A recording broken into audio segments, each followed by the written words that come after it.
नमस्कार दोस्तों, मैं बलराज भड़क। स्वागत है आपका यूट्यूब चैनल BGWLN। किसी शायर ने कहा है, पंख होने से कुछ नहीं होता, हौसलों की उड़ान होती है। ज़मीन अपनी है, आसमान अपना है, हौसले अगर बुलंद हो तो सारा जहान अपना है।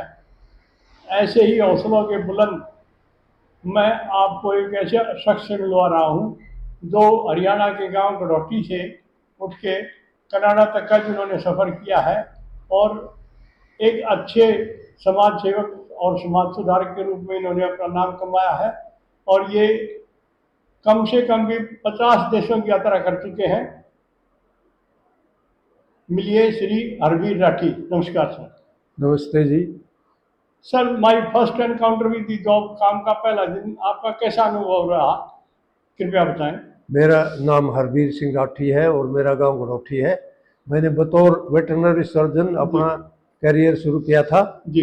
तो पहला दिन ये है जी, अच्छा रहा। मैं SFD मफाल में आई वाज सेंट जी sir. On the very first posting on deputation. जी सर। तो जिस मफाल, काडा, DPAP, SFDA जी और काडा जी। ये थे, इनको मिला के बाद में DRDA बना दिया था, जी। District rural development agency. Agency. और जी। ये एजेंसियां थी, वो इसकी शुरुआत थी जी। तो उनको एमलगेमेट करके एक बना दी थी it DRDO, was a world bank funding agency, world bank funding agency, to be implemented by the state.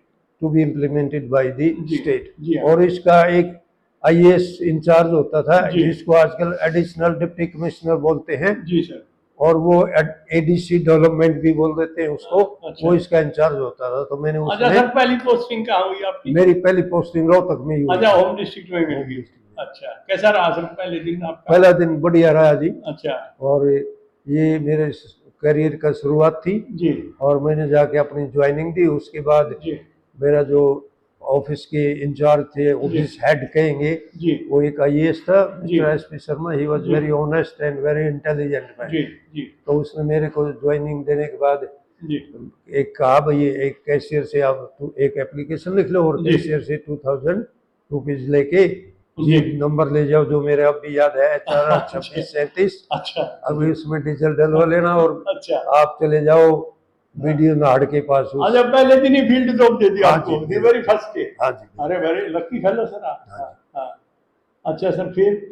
तो उसके बाद मैंने अपना काम शुरू कर दिया। हमारा काम मेनली क्या था, जी। गवर्नमेंट ये डेवलपमेंट के लिए जो जी।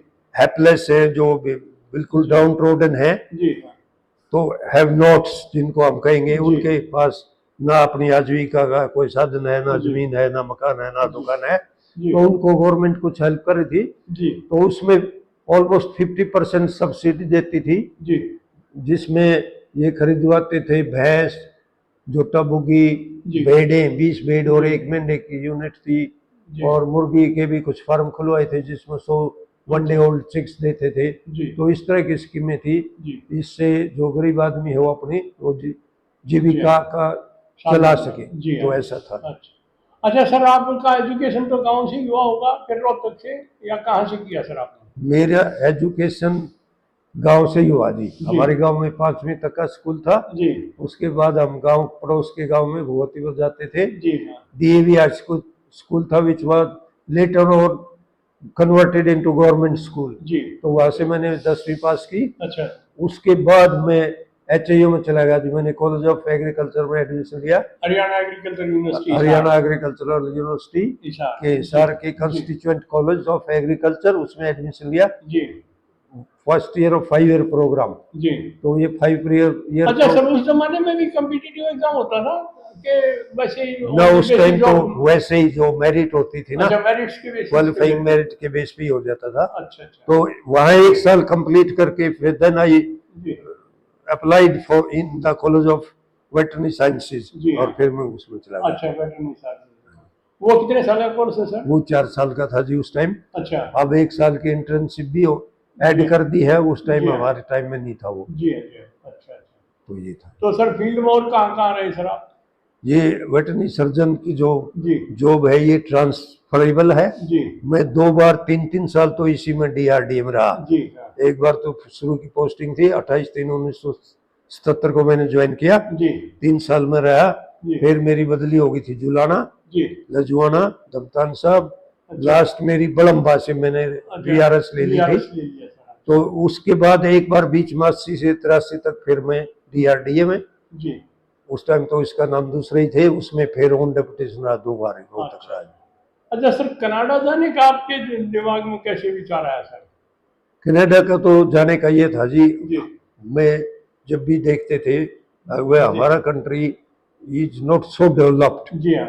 और दूसरे कंट्री इतने डेवलप्ड है, तो मैं कभी मौका मिला तो ये देखेंगे कनाडा, जरूर। अमेरिका या इंग्लैंड जाके जरूर देखेंगे। जी हाँ। तो कनाडा की जो इमिग्रेशन है वो ऑलमोस्ट हम सुनते आ रहे 50-60 ईयर से जी स्टेडीली ये ओपन रहती है। जी हर साल इनका इनटेक ऑलमोस्ट 3.25 लाख का होता है। जी तो मैंने भी अप्लाई कर दिया, आई वॉज ग्रांटेड इमिग्रेशन। जी। तो मैं इसलिए गया था, मैंने बीआरएस अच्छा। लेके जी कि भाई उनका सिस्टम देखे, हाँ why they are making so much tremendous progress, why ji. we are lagging far behind. जी हाँ। This was the my हाँ। motto. क्या डिफरेंस समझ आया सर? डिफरेंस ये है जी, वहाँ जो सिस्टम है वो सिस्टम से चलता है अच्छा और अपने कोई सिस्टम नहीं है। जी हर तो धींगा मस्ती या हाँ वैसे ही है, जो जी। एफजेड सा ही सौदा है सारा का सारा। हाँ जी हाँ कहना नहीं चाहिए, लेकिन अपने देश की बुराई कई बार यूं भी करनी पड़ती है। कई जी। पूछते हैं वही कनाडा में, भाई वो सुधार के लिए ही करना तो हाँ, कोशिश है ना भारत अपनी में को। और कनाडा में क्या आपने अंतर देखा है? अंतर भाई क्या है? जी वो एक नेशन, डेवलप्ड नेशन है और अपना अभी भी ये जी। एक तरह से आदिवासियों वाला सौदा ही है यहाँ। जी हाँ। अच्छा तो वहाँ किसी भी गवर्नमेंट सर्वेंट को, एमएलए एमपी को, किसी को जी सिक्योरिटी नहीं मिलती। अच्छा। अपने या तो एसडीएम से शुरू हो जाते हैं, एसडीएम, एडीसी, डीसी जी और हाँ। फिर चंडीगढ़ हाँ वाले। वो वीआईपी कल्चर जैसी वहाँ कोई चीज नहीं वीआईपी है। कल्चर का वहाँ कोई सिस्टम नहीं है। अच्छा जी। वहाँ पूरा नेशन ही, वो सारा ही सब एक तरह से normal सेफ है citizen, जी हाँ। और अपने कुछ गिने चुने लोग सेफ है। सेफ यहाँ आम आदमी सेफ नहीं है। जी हाँ जी हाँ। तो ये था। अच्छा सर, कितने साल हो गए आपको कनाडा में? मेरे को ऑलमोस्ट 20 ईयर हो गए। 20 इयर्स हो गए सर। वहाँ कहाँ, वैंकूवर में है सर मैंने सुना? वैंकूवर, वैंकूवर में रहता हूँ। वैंकूवर और कनाडा में 10 प्रांत हैं जी। जिनको प्रोविंस बोलते हैं। जी तो one of the provinces British Columbia, जिसकी जी। कैपिटल वैंकूवर है। जी। और कितनी वास्तव population में है तो सर विक्टोरिया किसकी, वैंकूवर की? वैंकूवर के हो गया अराउंड 60-65 लैक्स। इतना बड़ा सिटी है सर? हाँ, अच्छा big अच्छा city। अच्छा। तो उसमें सर और फैमिली भी आपने शिफ्ट की शायद वहीं? हाँ, वहीं रहते हैं। अच्छा अच्छा। तो इंडिया में कितने दिन का चक्कर लगता है सर अपना? मैं आ जाता हूँ महीने 2 महीने निकाल के। असल में हम जी यहाँ भी चाहते हैं भी वहाँ का कोई हाँ। प्रोग्राम, कार्यक्रम लागू करे, लेकिन लोग सुनने को तैयार ही नहीं है। अच्छा सर, वो आपका एक जागो इंडिया, एक एनजीओ टाइप का आपने बना रखा था, उसमें भी आपने कई बार, एक बार एक देखो, दो बार मैं भी आपके साथ गया हूँ। हाँ। बड़ा अच्छा प्रोग्राम है वो। जागो उसके इंडिया का बारे तो, में जागो इंडिया का तो ये है, अब जी हमारे पास तो 40 करोड़ जॉब है। जी 40 करोड़ जॉब या रोजगार कह लो, जी जी मैं तो इसको रोजगार ही कहूंगा।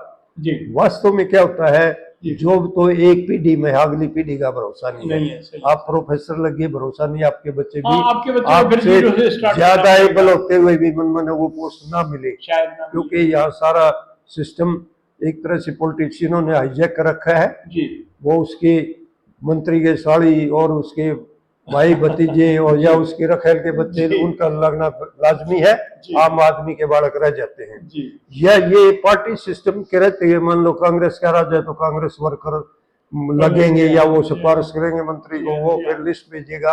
हाँ। बीजेपी का तो उसके लगेंगे। आम आदमी कहाँ जाए, सिस्टम ये हाँ, है। आम आदमी के लिए बड़ा मुश्किल जैसे है। मैं 40 करोड़ की बात कर रहा था ना, जी जी तो इसमें कोई दिखावा या एग्जैजरेशन नहीं है। जी एक तरह से जो जी। क्या होता है जी। कि एक किसान ने आलू उगा लिया जी और वो आलू मान लो उसका अच्छा फर्टाइल लैंड है, जी 100 क्विंटल हो गया। जी 100 क्विंटल मीन्स 10,000 किलो आलू हो गया जी उसका। जी हाँ। और 5 रुपए का भाव है पर किलो, जी। तो वो 50,000 का हो गया। जी वही आलू जब लेज की चिप्स की बन के आता है, जी हाँ।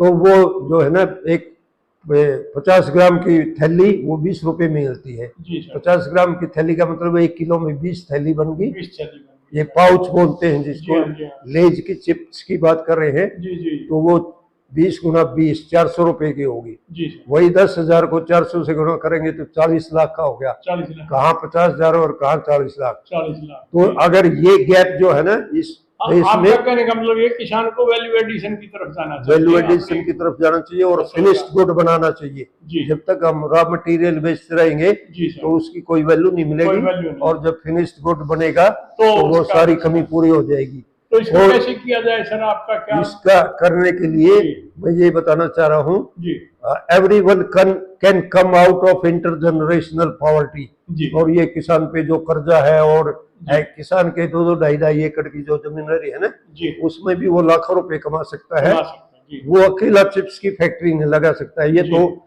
सामूहिक रूप से हमें करना पड़ेगा। कोऑपरेटिव अमूल या पतंजलि जैसी कंपनी बना के जी जी उसमें सबका हिस्सा बराबर हो। जी जैसे मैंने 40 करोड़ की बात की है, जी हाँ। अगर एक हजार रुपए इकट्ठे करेंगे, जब भी हमारे 40,000 करोड़ हो जाएंगे, 40,000 करोड़ हो जाएंगे। तो उसमें हम ये शुरू कर सकते हैं। जी। जैसे हम तो एक चक्की से, आटा की चक्की से शुरू करेंगे अपना, जी सर। तो इसमें मार्जिन ठीक है, इतना रखो। जी मैं एक उदाहरण के द्वारा समझाना बताता हूँ, वो जी। जल्दी समझ आ जाएगा। जी हम एक गांव में जा रहे थे, अपना घूमते रहते जी थे, हाँ। बहुत देशभक्ति के गाने बजाते, जी। तो उसमें एक कुमार भाई था, वो चिलम बनाने लग रहा था। अच्छा। तो मेरी थोड़ी क्यूरियोसिटी, उत्सुकता सी बढ़ी, तो मैंने पूछा उससे, भाई ये आपकी कितने रुपए की बिकेगी? बहुत ही बढ़िया चिलम बना रहा था वो। जी हाँ। और बोला जी मेरी तो ये 16 रुपए की बिकेगी। अच्छा। और एक दुकानदार है भिवानी से, वो ले जाएगा, वो इसको 64 रुपए की बेचता है। अच्छा। आप जी। इसको समझने की बात करें हाँ। तो वो 16 की बजाय उसको आप 32 रुपए दो। जी। अगर वो अपनी कंपनी का हो तो सही मेंबर बनता है तो उसको 16 की बजाय 32 रुपए दो, डबल उसकी इनकम होगी। और उसको 64 की बजाय आप थोड़ा सा कंपनी में भी रखो मार्जिन, 60 की भी दे दे ताकि सेल्फ सस्टेनिंग जो सिस्टम है वही स्टैंड कर सकता है। तो उसको सेल्फ सस्टेनिंग बनाने के लिए कुछ उसमें भी रख लो मार्जिन, आप उसको 40-45 या अराउंड 50 उसको बेच लो। तो इसमें जो प्रोड्यूसर है वो भी बचेगा और कंज्यूमर है वो भी बचेगा। तो ये ऐसे ही हम इसको कर सकते हैं। जैसे एक किसान ने कपास उगा ली, अगले दिन वो मंडी में डालेगा, आड़ती भाई क्या करेगा, उसका अगले दिन बिनोला अलग कर लेगा, रुई अलग कर लेगा, तो ऑलमोस्ट उसका डबल भाव हो गया। अगले दिन वो बिनोले का तेल निकालेगा, एक बार और डबल हो गया। तो ये काम भी हम भी कर सकते हैं, लेकिन हम अकेले नहीं कर सकते। हमने तो ये कोई सामूहिक गांव वाइज, जिला वाइज या पूरे देश में हो जाए तो इसे कहने ही नहीं। तो पूरे देश की 40 उसकी बात कर रहा था मैं, 40 करोड़ जॉब की। तो एक और मैं यहाँ पे पॉइंट आउट करना चाहूंगा आप सबको, क्योंकि हमारे देश में समस्याएं जो है ना, को खास समस्या इस देश में है नहीं। जो भी समस्या हमारे देश में, एक ही समस्या है, भ्रष्ट, स्वार्थी और असक्षम पॉलिटिशियन। बाकी समस्याएं तो उनकी बनाई हुई है, आर्टिफिशियली क्रिएटिव। वो अपने सेल्फिश गेन के लिए बना रखी है। पूरे हिंदुस्तान के किसान का बीमा कर दो आप फसल का, 100 रुपए प्रति एकड़, उसमें किसान करवा भी लेगा। अब तो बहुत ही कॉम्प्लिकेटेड और बहुत ही लैब्रिन्थाइन उसमें कर रखा है, भूल भुलैया बना रखी है, किसी के समझ में नहीं आता, और वो कंपनियों को लाभ पहुंचाने के लिए कर रखा है। तो 100 रुपए प्रति एकड़ किसान का बीमा कर दो। पूरे देश में एकदम तोड़े नहीं पड़ते, एकदम आग नहीं लगती, एकदम डूबा नहीं आती, एकदम सूखा नहीं आता है। और इसके साथ साथ 100 रुपए पशुधन का कर दो। गाय, भैंस, घोड़ा, ऊंट, बड़े एनिमल है उसका 100 रुपए प्रति हेड प्रति वर्ष। और जो 2 साल से छोटे एनिमल हैं, जैसे कटड़ा, कटड़ी, बच्चा, बच्ची, वो उसका 50 रुपए में कर दो। छोटे एनिमल भी कवर हो जाए, भेड़, बकरी, सुअर, गधा वगैरह। तो जितना नुकसान होता है ना, उससे ज्यादा धन इकट्ठा हो जाएगा और ये इससे कंपनसेट भी हो जाएगा। तो ये आपके विचार हैं सर कोऑपरेटिव के इसको बढ़ाने के लिए और गांव के अपलिफ्टमेंट के लिए। इस पे एक डिटेल्ड में राठी जी से फिर डिस्कशन करेंगे। ये आपको कैसा लगा, कृपया अपना विचार करें, और अच्छा लगा हो तो सब्सक्राइब और लाइक जरूर करें। प्रसंगवश मैं ये बता दूं, आप श्री हरबीर राठी जी का फेसबुक पे एक इनका अकाउंट है, हरबीर राठी, उसको आप जरूर देखिएगा। उसमें बहुत सारी ज्ञानवर्धक चीज़ें आपको देखने को मिलेंगी। और इसको कैसा लगा एक बार पुनः आपसे निवेदन है कि इसको लाइक और सब्सक्राइब जरूर करें। धन्यवाद।